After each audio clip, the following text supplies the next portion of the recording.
Nós falamos sobre isso outro dia, ainda outro dia, né? E eu disse a você, pode escrever aí que o Lula vai ser candidato à reeleição. Então, já se sabia que o Lula mentia quando ele disse que, se eleito, seria presidente de um mandato só. O que não se imaginava é que o Lula deflagraria a campanha pelo quarto mandato apenas um mês depois de ter iniciado o terceiro mandato. Então, para o brasileiro comum, esse brasileiro que rala duro, torce por uma vida melhor, a única ambição que o Lula precisaria cultivar nesse momento seria o desejo de trabalhar. A antecipação do debate sucessório vai no sentido oposto disso. O gabinete do presidente deixa de ser um ambiente de trabalho, vira uma trincheira. Antes de subir a rampa do Planalto, os candidatos costumam dizer que são contra a reeleição. Isso aconteceu com Fernando Henrique Cardoso, aconteceu com Lula lá atrás, nos mandatos anteriores, e aconteceu também com Bolsonaro. E todos mudaram de ideia. O poder deforma a personalidade. E como o ego é uma coisa que vaza para cima, alguma coisa sempre sobe à cabeça de quem senta no trono. O que surpreende na entrevista em que o Lula diz que pode disputar a reeleição em 2026, se houver uma situação delicada, se ele estiver bem de saúde, é a pressa. A única coisa que surpreende aqui é a pressa. Em matéria de apetite eleitoral, o Lula está batendo o recorde do Bolsonaro. O ego do Bolsonaro vazou numa entrevista em que ele celebrava o aniversário de 100 anos do governo dele. Aí o Bolsonaro diz que havia uma pressão muito grande, 100 dias de governo, pressão muito grande para que, se ele estivesse bem, ele se candidatasse à reeleição. Então, o Instituto da Reeleição foi arrancado do Congresso pelo Fernando Henrique em 1997, num processo eleitoral, num processo de votação que foi tisnado pela compra de votos. Só depois de 25 anos, o Fernando Henrique reconheceu que aquilo foi um erro. Ele disse que é uma ingenuidade imaginar que os presidentes não farão o impossível para ganhar a eleição. Isso é uma ingenuidade, disse o Fernando Henrique. Então, no caso do Lula, Fabíola, os mais ingênuos imaginaram que a idade conteria o ego. Ele próprio tinha declarado que alguém que chega à boca da urna com 81 anos não deveria pensar em reeleição. Normalmente, o flerte com a reeleição 32 dias depois da posse seria só uma derrapagem.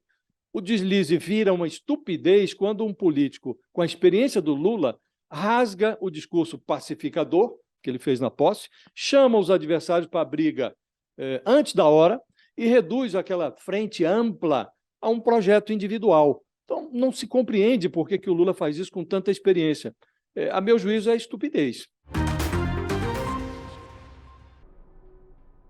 Tem uma coisa aí que está pendente de esclarecimento, Fabiola, porque o senador Tabajara, esse que fez a denúncia à moda do Chacrinha, que veio para confundir, não para explicar, ele diz que esteve duas vezes com o Alexandre de Moraes. Uma antes de se encontrar com o Bolsonaro e o Daniel Silveira. E ele teria perguntado, na versão dele, teria perguntado ao Alexandre de Moraes se deveria ir ao encontro. E o Alexandre de Moraes, segundo o relato do senador, diz que sim, que ele deveria comparecer, porque informação é sempre importante. Então, ele foi ao encontro. E depois voltou ao Alexandre de Moraes para relatar o que ouvira do Daniel Silveira, do Bolsonaro, essa história de grampear o Alexandre de Moraes para arrancar dele uma confissão de que pisou fora da Constituição para anular a eleição e anular a posse do Lula. Então, agora, o ministro diz que considerou isso um plano Tabajara, diz que pediu ao senador que colocasse isso em termo, em depoimento. O senador não diz isso, o senador diz que não foi pedido nada a ele, que o ministro não pediu nada a ele.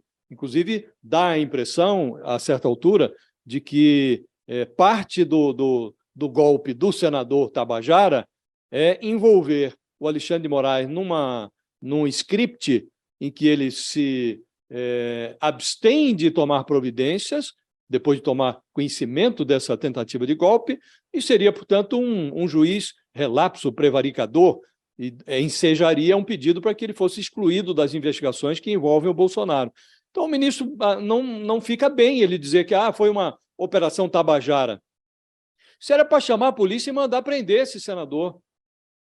Ele estava participando de uma operação de golpista. Era para pedir à Polícia Federal que intimasse o Daniel Silveira para esclarecer. Houve, não houve? Como é que foi a reunião? Qual é a intenção? Que história é essa? Então, isso está mal contado, Fabíola. O resto, o ministro soa adequado. Aliás, ele soa como se estivesse fazendo uma dobradinha com o Lula, porque o Lula pretende levantar, na conversa que terá com Joe Biden, na sexta-feira da semana que vem, a conveniência, vai levantar na conversa a conveniência de que os países se entendam para elaborar uma legislação internacional ou para adequar as suas legislações para que eles possam colaborar, para que os países possam colaborar entre si para penalizar redes sociais quando elas difundirem mentiras ou conspirarem contra ou contribuírem para a conspiração contra a democracia.